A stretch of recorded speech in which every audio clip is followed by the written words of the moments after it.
Hi, you are watching SightsIn and this is Romesh Srivastava. Please do subscribe the channel for the HR news, for the HR updates and conversation with our first channels. Today, we are going to discuss about the future of working models, especially in IT industry. And we have two senior HR leaders. Let me introduce Mr. Ratan Chuk. He is a co-founder of Fund Flow Technologies, and Ms. Usha Chirai. She is a senior director in human resources at Reflections Infosystems. Welcome, Ratan and Usha. Thank you, Ramesh. Currently, there is a shift in working models if we talk about the IT and tech industry. So most of the companies that are calling back their employees to work from home as much as more possible. And TCS has also announced to call their employees back to the workplace. And that is 5 days in a week. So that is a complete shift from hybrid working model to full-time working from the office. How do you see this decision? What may be the consequences? What are the reasons why the company has taken this decision? Any of you please respond on this? So I think this trend of working from home started post-pandemic or during pandemic, and then uh, it moved into hybrid model, although working remotely was a preferred choice for employees. However, large organizations, so again, this is very industry specific and the size of the organization, but the large organizations saw various issues emerging, such as productivity issue, lack of engagement within the employees, and particularly younger people joining the organization got most of the brunt in terms of not getting enough exposure. So there was a keen desire to get people back to office, and it took time. One, people get used to working from home, coming back, etc., was a challenge. However, this issue has been there for a while, and now that the workforce, the hiring part has become slowed down, and the workforce size is getting stricter. And I think that is the reason organizations are now able to enforce this policy, which I would like to believe, always wanted to do. Yeah, right, right. So if you look at the current situation in market, so the projects are delayed, the margins are diluted, hiring is slow or that is freezed a couple of companies, salaries are being deferred. So there is less demand of talent as of now. So there's a shift from employees market to employers market. So do you think this is the reason? That's why the companies are implementing such policies so that they can forcefully they can implement such 5 days working models. Perhaps that is one factor where they can enforce such rules, at least the larger organizations can enforce such rules without facing too much of repercussions. But I think over time, it's a trend, like Ratan mentioned. If people, the larger organizations, had a choice, they would have called back people much, much earlier. But there was a bit of inertia, many people having moved to smaller cities while the pandemic was on and getting used to remote working. And of course, all the flexibility that comes with it. Many of the leaders have been quite vocal about the impact on culture, about the lack of training opportunities, the interaction between teams and the collaboration. And some of the large firms might also be feeling the pinch of real estate going waste. They have invested so much in large offices, and if the offices are not being utilized, then there is also the question of wastage of resources. So the big companies would have liked to mandate this much earlier, but we've seen many cases where there's been a big backlash as well, where employees are reluctant to come full time back to work. Having experienced the benefits of flexibility, 5 days might seem quite a tough measure for those, especially those with reasons of childcare or elder care or some other responsibilities where the flexibility certainly helped. Not to mention that in cities like Bangalore, the commute by itself is a huge hurdle to be surmounted. There was a day when, quite recently, there's a huge traffic gridlock created just because a lot of people were at work on the same day. Because there was a band on one day and then there was a holiday. So because of this, you see so much of impact because people have gradually shifted to ensuring they're there in office 2 or 3 days, but not 5 days. So 5 days does seem very tough. However, perhaps for reasons of their own clients being in office and expecting to see people face to face, they might have taken a strong decision. Some of the bigger companies might want to follow suit, but the smaller organizations, which have seen the benefits of hiring people remotely, or the fact that their talent pool expands when you offer remote working, might not always follow suit immediately, at least. Yeah, right, Usha, right. Actually, if we go back to the first quarter results of the TCS, and if you look at the early of this year, 2023, so the company has mandated that time 3 days working from office, and this was also the part of their performance of business system. And if you don't work from the office for 3 days, then that will be that there will be some repercussions of this, and that may impact your promotions like this. If you know, that time there was a rise in attrition, especially for the women employees. How do you see that this decision will impact on the attrition part of employees? I did also come across the media article which spoke about the large number of women who resigned. Perhaps they were the target population who benefited from flexibility. So the industry is large. There will be people who need flexibility. Maybe 30% of the people who need flexibility will be drawn to the other organizations which offer flexibility. It might become one USP of an organization brand that it allows flexibility versus does not. And maybe in the short term, there is huge attrition, but eventually people will gravitate to the companies that suit their requirements. Perhaps in the first 10 years or 5 years of your career, when you want to learn a lot, want to pick up some best practices and be attached to a brand that matters, you might agree to work in a company which mandates even 5 days at work.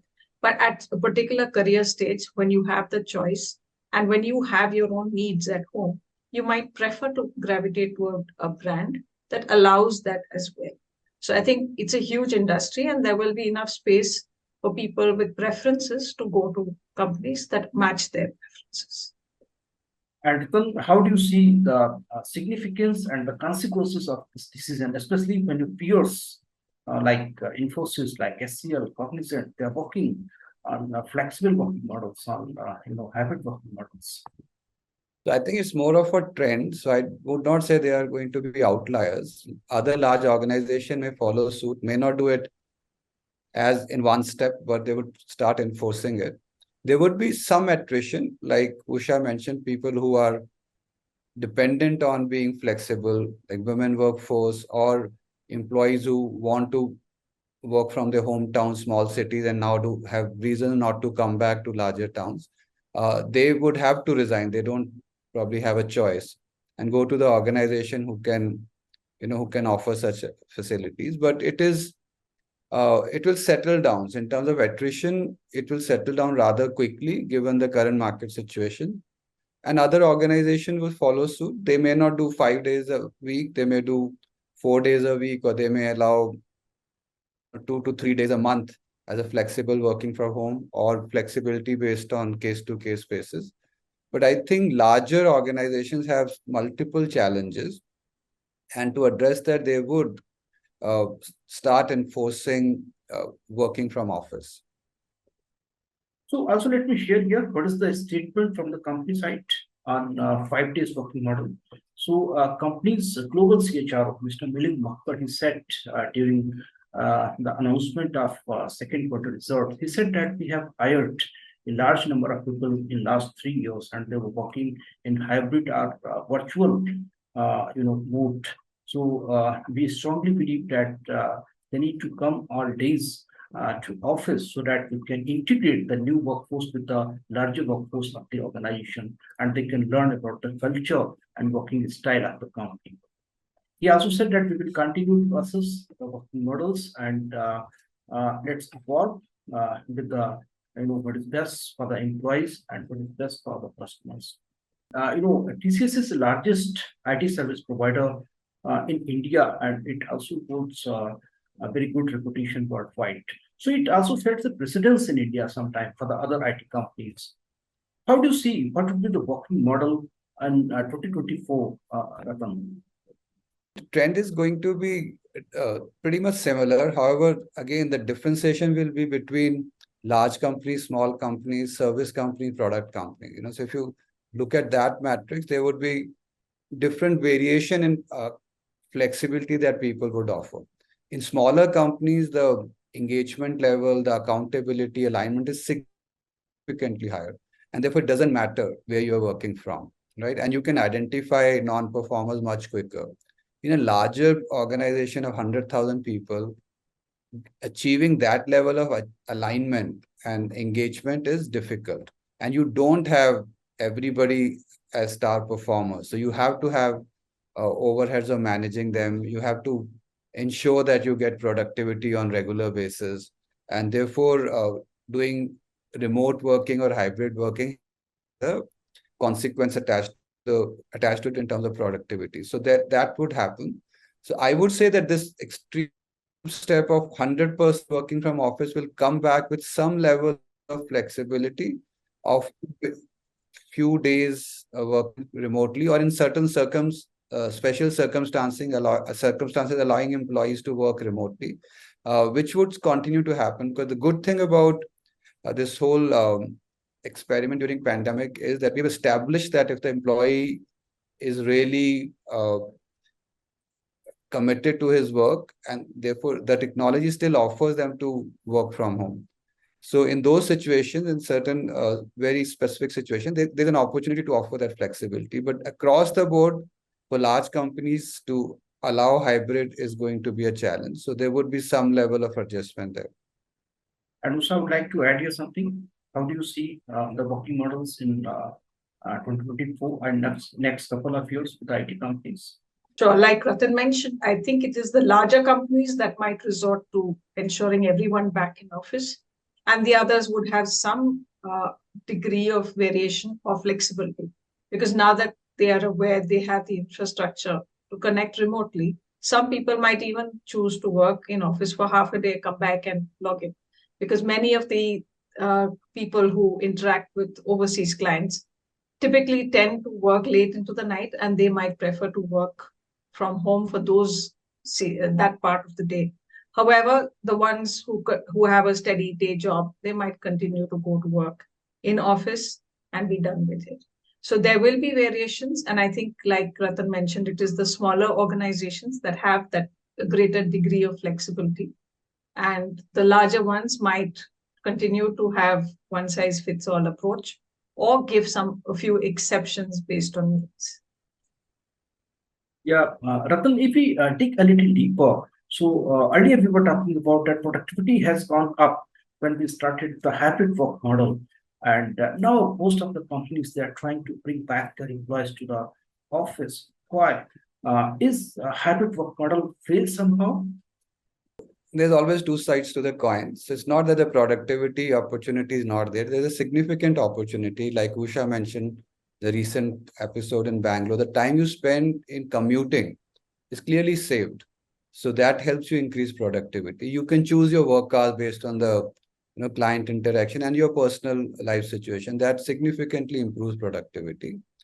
However, the younger people who are joining the workforce, and I'm saying this from my personal experience of hiring younger employees in last few years, the workforce which has joined post-pandemic are seriously at a disadvantage. First, they more or less, a lot of them lost 6 months. They could not get jobs.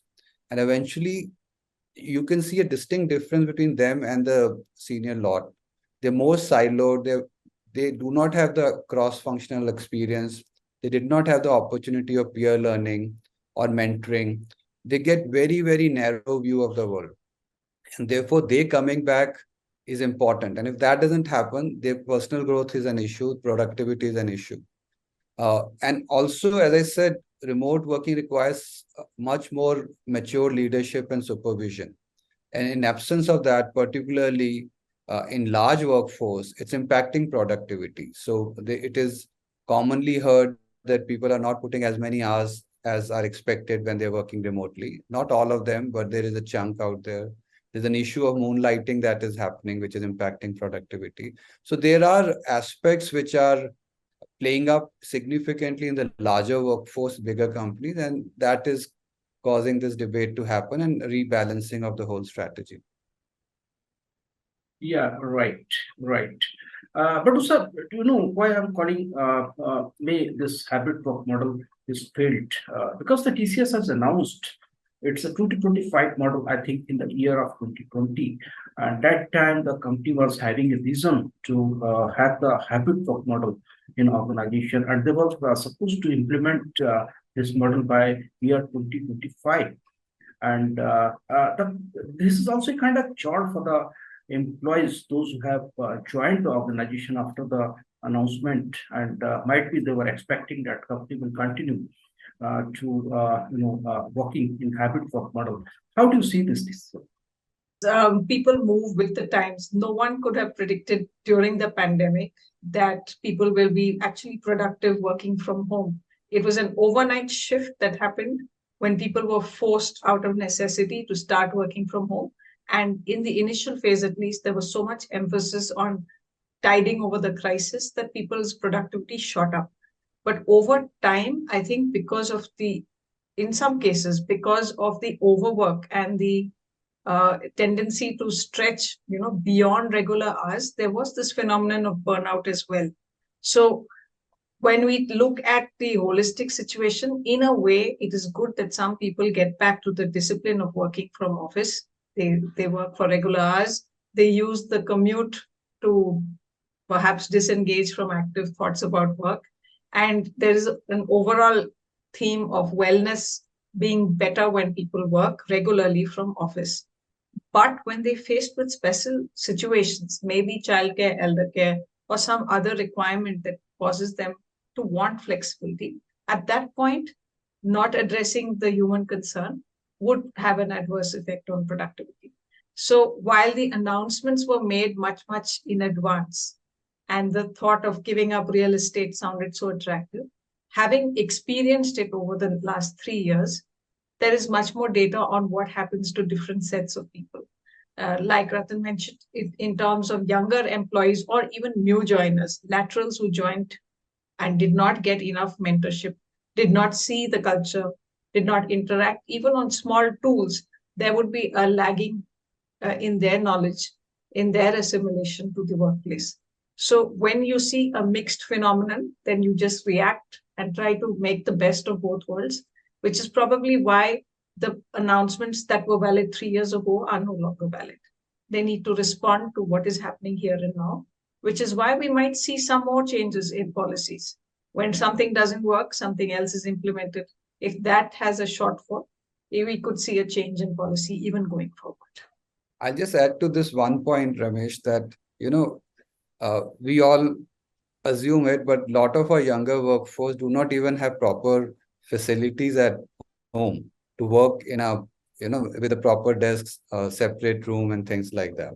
And that is impacting on productivity. I have personally seen people sharing rooms, the home being very noisy, and that's impacting. So some of those issues are also playing up when you do this on a long-term basis. Yeah, I think it is the time to review, flexibility part in terms of the working models. Maybe if we are not moving completely to the old normal, so there's a next to new normal. There could be something. Maybe we can have a category like deeps, and you can have 20 work from home in a year or 25 work from home in a year, and you can opt it accordingly.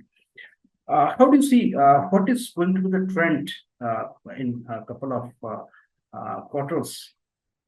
Like you said, the new normals, things will always, we have to keep adjusting ourselves. There need not be one benchmark which we have to follow, and some level of flexibility on case-to-case basis, and some level of flexibility for people to decide how they want to schedule or structure their week or month. I think that will be something which progressive organization will include in their policies. And also, how do you see the new normal after the pandemic is over? In fact, about 20 years ago, IBM had a model where they promoted flexibility at work by offering this as a benefit, not just working from home, even for people who wanted to opt for it for short periods of time. So perhaps we will go the full cycle where we offer it as a benefit for limited periods of time for people who need it. And for the rest, it might well be coming back to work at the office. We really cannot predict how the larger employee force will react to these changes, and only time will tell what model works and what needs to be tweaked in the model to make it effective. In the longer term, we want employees to be happy, we want the organization to benefit. So whatever creates that optimum situation is probably what the larger organizations will adopt. I think we have covered the topic and touched upon all the important points of the subject. Still, we have a couple of minutes. If there is any point which is important and we did not touch, would like to share further as a concluding remark. I think the thing may again change dramatically if there is the job market and the hiring market warms up and there's a fight for talents. And then, like Usha said, this will become flexibility will be important to attract good talent. So things will keep changing as the supply and demand situation changes. And Usha, what are your final comments? No, I agree that it's a wait and watch situation. As things evolve, policies will need to evolve as well. And based on the ground realities and the talent crunch, some organizations might, go the full cycle of implementing something and going to the other extreme based on reactions from their target audience.